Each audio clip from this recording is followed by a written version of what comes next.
Ce podcast vous est offert par BMW. Découvrez le futur de la conduite avec la nouvelle BMW iX3. Bienvenue dans le Trends des marchés. Je m'appelle Fanny Rocher et avec notre analyste Christophe De Smet, nous revenons sur le rachat de la bourse d'Athènes par Euronext ainsi que les résultats d'NVIDIA.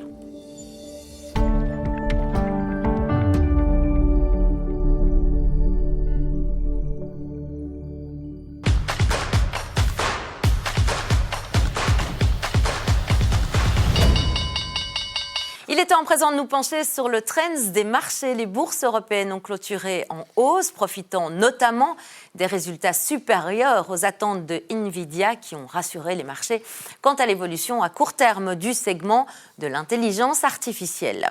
Sur Euronext Bruxelles, Lotus Bekries a clôturé la séance en tête du BEL 20. IBA a bondi dans le sillage d'un trading update marqué par une reprise des commandes en hausse de 6% au troisième trimestre. Le spécialiste des semi-conducteurs pour l'automobile, Melexis, a par contre connu une nouvelle séance compliquée. Floridienne a également clôturé en nette baisse.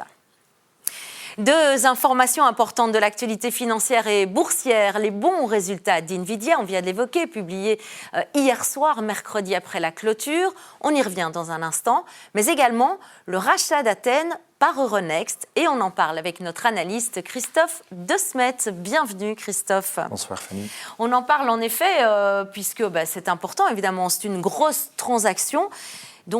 Et ça se passe en Europe. Effectivement, vous l'évoquiez déjà dans le journal.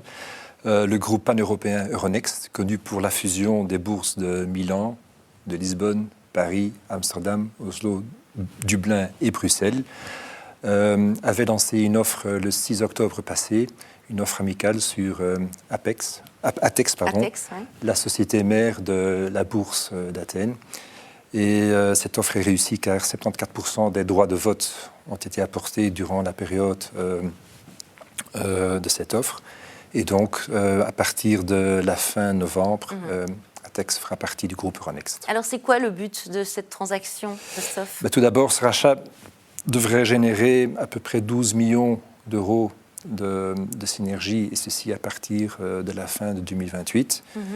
À côté de cela, Euronext compte également élargir l'offre de ses produits, et par exemple à travers l'intégration de la dette souveraine grecque sur la plateforme obligataire. Et bien évidemment, cette acquisition permet ou renforce, si vous voulez, le rôle d'Euronext en Europe, et tout particulièrement dans le sud-est de l'Europe, une région dans laquelle Euronext n'était pas encore présent et qui offre quand même pas mal de possibilités. Mais alors c'est une vraiment bonne nouvelle pour les Grecs. Disons que le ministre des Finances grec hier a annoncé que c'était, une des plus grandes acquisitions importantes des dernières années. Pour vous situer, la bourse grecque est représentée par 60 sociétés. Oui. À peu près la moitié, ce sont des valeurs financières. La bourse grecque a très bien performé cette année, plus 40% depuis le 31 décembre. Ouais. Et les finances publiques ont également se sont fortement améliorées les dernières années. On ne parle pas de déficit budgétaire, mais d'un excédent budgétaire. Ah oui. Et le marché de l'emploi est en plein essor. Donc le taux de chômage a quand même bien baissé aussi, aux alentours de 8%. C'est quand même incroyable, parce que c'est un pays qui était hautement endetté et qui repart de plus belle. Tout à fait. Et en ce qui concerne le parcours boursier d'Euronext même, les 10 dernières années ont été relativement bonnes, avec un gain annuel de 14%. Oui, donc une croissance annuelle de 14%. Alors, ce n'est pas ce qu'on a pu observer hier chez NVIDIA lors de la publication des résultats. Donc, NVIDIA est devenu un groupe incontournable. C'est devenu la plus grande capitalisation boursière mondiale. Et donc, les chiffres du troisième trimestre étaient excellents, aussi bien au niveau du chiffre d'affaires. Là, on voit une croissance de 62%. Et NVIDIA a réalisé 57 milliards de dollars de chiffre d'affaires au troisième trimestre. C'est également le cas pour la croissance du bénéfice par action, 60% de croissance. Et les perspectives pour le quatrième trimestre, le trimestre actuel, sont également meilleures que ce que les analystes avaient prévu. Mais pour vous dire aussi, quand on regarde un petit peu, avec un peu de recul, en 2021, Nvidia, le chiffre d'affaires représentait 16 milliards de dollars en 2021 et on prévoit que le groupe va dépasser les 210 milliards en 2026 et tout ça en 5 ans. Oui, c'est énorme. C'est énorme. En effet. Alors Nvidia du coup a rassuré le marché. Les craintes d'une bulle spéculative sont temporairement apaisées. Quelle est votre vision à vous, Christophe, à propos de ça et puis surtout quelles sont les différences avec la bulle Internet ?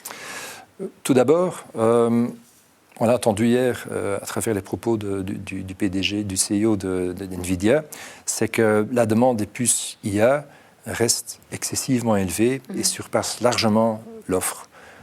Et donc, on n'a rien à voir, ça n'a rien à voir avec les excès qu'on a connus en 2000, premièrement. Deuxièmement, les valorisations actuelles ne sont pas si excessives que ça.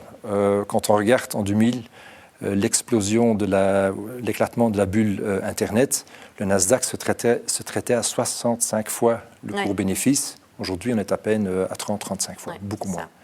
Quand on regarde la performance ou la hausse des Magnificent Seven, les 7 magnifiques, cette année, elle n'équivaut absolument pas la moitié de la hausse du Nasdaq qu'on a connue à cette époque-là. Et enfin, le marché redoute toujours un peu une bulle IA. Ce n'est que lorsque les valorisations augmentent dans des proportions, inexplicables et qu'on atteint, si vous voulez, une sorte d'euphorie boursière, qu'à ce moment-là, ça devient dangereux et qu'il faut prendre son bénéfice. Mais encore une fois, on n'y est pas à ce moment-là. Très bien. Merci à vous, Christophe De Smet, pour votre analyse. À tout bientôt. C'était le Trends des marchés du jour. Merci pour votre attention.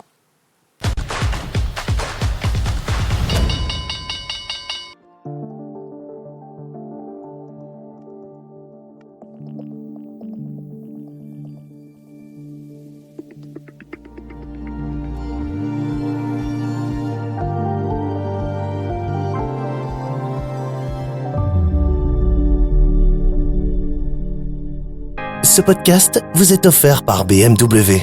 Découvrez le futur de la conduite avec la nouvelle BMW iX3.